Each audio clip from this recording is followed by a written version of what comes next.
ભક્ત ગોરા કુંભાર.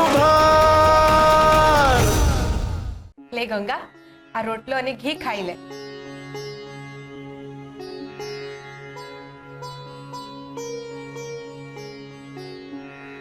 હે હરી, આ કેવી ભૂલ થઈ ગઈ મારાથી, જે મને સગી બેન કરતાંય વધારે માને છે.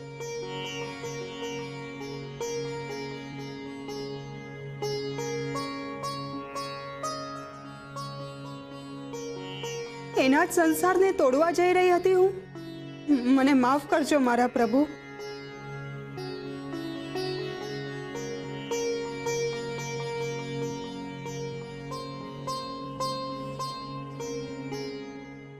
ઓહો હો, કેવી લાગે છે.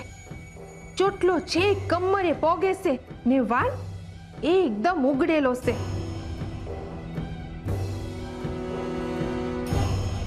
પાછી ભોળી હોવાનો તો એવો ડોળ કરે છે કે ન કરતા વધારે સમજુ અને હારું કોઈ હોય જ નહીં. આમ ભોળી ને સીધી લાગે ને આમ જુઓ તો લટકા ઝટકામાંથી બહાર ન આવતી.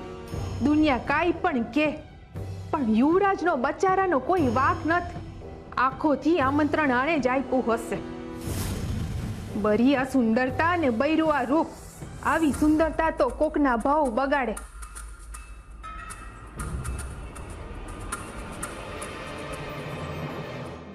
અરે બસ તુલસીબેન, આટલું બધું ઘી નો નાખો. કેમ નહીં? ખાવું તો પડે જ ને. આ ખાધા વગર શરીર કેમનું ટકશે? હે, બરાબર ખાજે. પેટ ભરેલું હશે ને તો શરીરમાં તાકાત આવશે. હા જો, ભૂખના કારણે તારું મોઢું કેટલું નાનકડું થઈ ગયું છે. આહાહા, આમનું મોઢું બહુ ખુલ્યાની હમે. મારી કોઈ દી તસુ બારે ચિંતા નથી કરી અને આની બહુ ચિંતા કરે છે. બરાબર ખાજો, જરાય શરમાતી નહીં. આ ઘરને પોતાનું જ ઘર સમજજે. હા, હંધુય પોતાનું જ સમજજે ઓમે. અને તમારે આટલી ચિંતા કરવાની કઈ જરૂર નથી. હું અને તુલસી એને હાચવી લઈશું. તમારે બહાર જઈને માટલા ઘડો. હો, સારું સારું. આમ તો તમે બે જણા છો તો ચિંતા કરવાની મારે કઈ જરૂરત જ નથી. હે, સારું.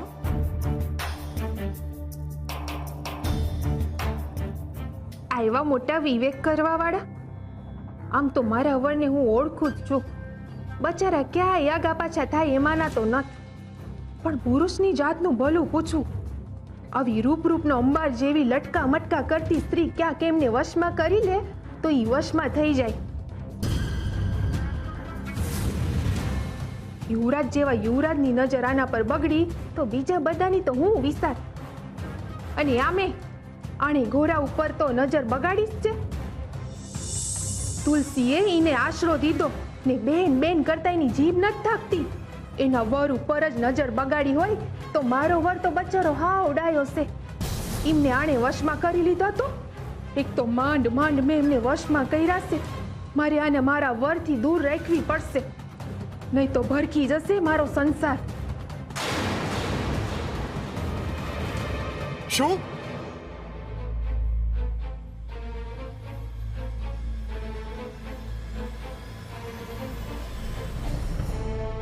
શકરી કાકી, મેં એને બહુ કીધું પણ મારી વાત માન્યો જ નહીં. અને તમે તો જાણો છો કે એક વખત ધૂને ચડે પછી અશ્રી હરી સિવાય કોઈની વાત માનતો જ નથી. શું થયું? તમે આટલા ચિંતામાં કેમ છો? અરે આપણા પૂજારી બાપાને રક્તપીત થયો છે ને. અરે ઈ તો આખા ગામને ખબર છે, પણ બીજું શું થયું કે તમે આટલા ચોકી ગયા છો? હું ઈ જ કહું છું, મને બોલવા દે તો ને. અરે જટ બોલો હવે. અરે આપણો ગોરા છે ને એ પૂજારી બાપાની સેવા કરવા ગયો છે. શું? હા, અને એમના ઘરમાં પોગી ગયો છે. હાય હાય, હું કર્યું એમણે? મેં એમને ના પાડી હતી કે પૂજારી બાપાની શેરીમાં પગ મૂક્યો છે તો ઘરમાં નહીં પહેવા દઉં. અરે ઈ છે કે પૂજારી બાપા પાસે જઈને બેહી ગયા છે. અરે આટલા હારા બનવાની હું જરૂર હતી? તેવાનો આટલો દેખાડો કરવાની હું જરૂર છે એમને? સુરા બેટા, ગોરાનો જીવ જોખમમાં છે. જો એને રક્તપિત્તનો રોગ લાગી જાય ને તો પૂજારી બાપા જેવી હાલત થઈ જશે. અરે એમને થશે ને હારે હારે આપણા બધાને ચેપ લાગશે. સુરા બેટા, તમે લોકો જાઓ અને ગોરાને પૂજારી બાપાના ઘરની બહાર કાઢો અને તમે લોકો ઘસીને નાઈ લેજો. ચક્રી કાકી, એવો તો સવાલ જ ઊભો નથી થતો. એમણે ગાંઠપણ કર્યું છે ને વળી પાછું બીજું ગાંઠપણ અમે કરીએ? અમે કઈ ઘેટા ના કે ઈ ગયા છે ને પાછળ પાછળ જઈએ? અરે એમને લેવા જવાની વાત જ દૂર રહી ચક્રી કાકી. હવે હું એમને ઘરમાંય નહીં ઘૂસવા દઉં.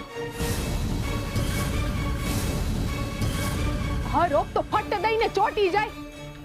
ના ના, એની મૂર્ખામીની સજા અમારે નથી ભોગવવી. હો મીઠી, આ તો હું બોલે છે. અટાણે ગોરાનો જીવ જોખમમાં છે. આપણે એને પૂજારી બાપાના ઘરમાંથી બહાર કાઢવો પડશે, નહીતર એને રોગ લાગી જાય. નહીં નહીં, હું આવું નહીં થવા દઉં. હાલો સુરાબા, આપણે ઝટ જઈએ. હા હા, હાલો.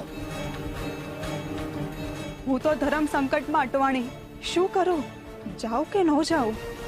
એમણે મારો જીવ બચાવ્યો છે ને મારે આમાં આ ખાડા કાન ન કરાય.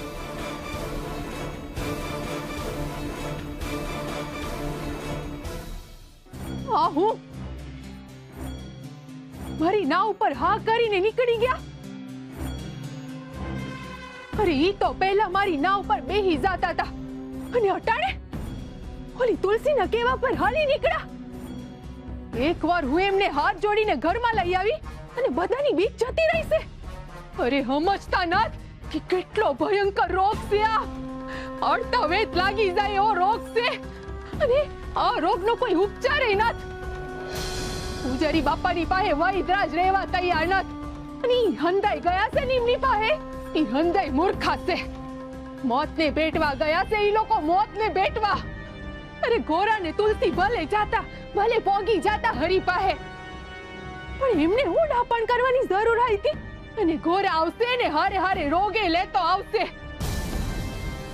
ના ના, હું એમ નહીં થવા દઉં. ના પાડીથી છતાંય ગયા છે ને તો રહેશે ન્યા જ એમની પાસે. પછી હું જોઉં છું કે કેવી રીતે ગોરાને અંદર લાવે છે. એવા રોગીઓ માટે મારા ઘરમાં કોઈ જગ્યા નથી. અરે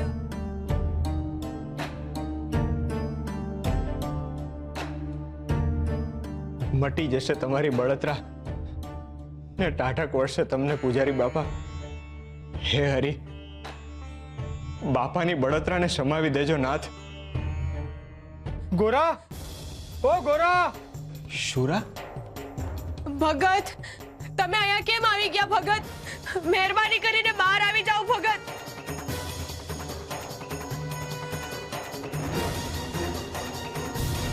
ગોરા બેટા, ગોરા બેટા બહાર આવ. ભા, બારે આવ ભા. અરે ભાઈ, હું કરે છે ધીમે બોલ. આ પૂજારી બાપાને હમણાં જ માંડ માંડ હોવેડા છે. ઈ જાગી જાય પાછા. હાય હાય, એટલે તમે એમને અડી લીધા એમ? અમારો ભોગ લઈ ગયો. તમે ત્યાં હુકમ ગયા તો? હા, તમે હું કર્યું ભગત? તમને ખબર છે કે રક્તપિત્ત કેટલો ચેપી રોગ છે. ગયા તો ગયા, પણ એમને અડ્યા હું કામ? અરે પણ તમે હંધાય મને કેમ ખીજાવ છો? અટાણે પૂજારી બાપાને આપણી જરૂર છે. ઈ બીમાર છે ને એકલા છે. આવા સમયે વ્યક્તિની હૂંફની જરૂર હોય. પૂજારી બાપાને આપણી જરૂર છે. હા તો અમારે બધાને જીવનની જરૂર છે. હો, આમ જોયા જાણ્યા વિના દોડી ન જવાય. અરે આ તો ચેપી રોગ છે, ચેપી રોગ. દર વખતે આમ સેવાનો દંડો ઉપાડીને હાલી ન નીકળાય. હવે પહેલા તમને રોગ લાગશે, પછી આખા ગામને લાગશે.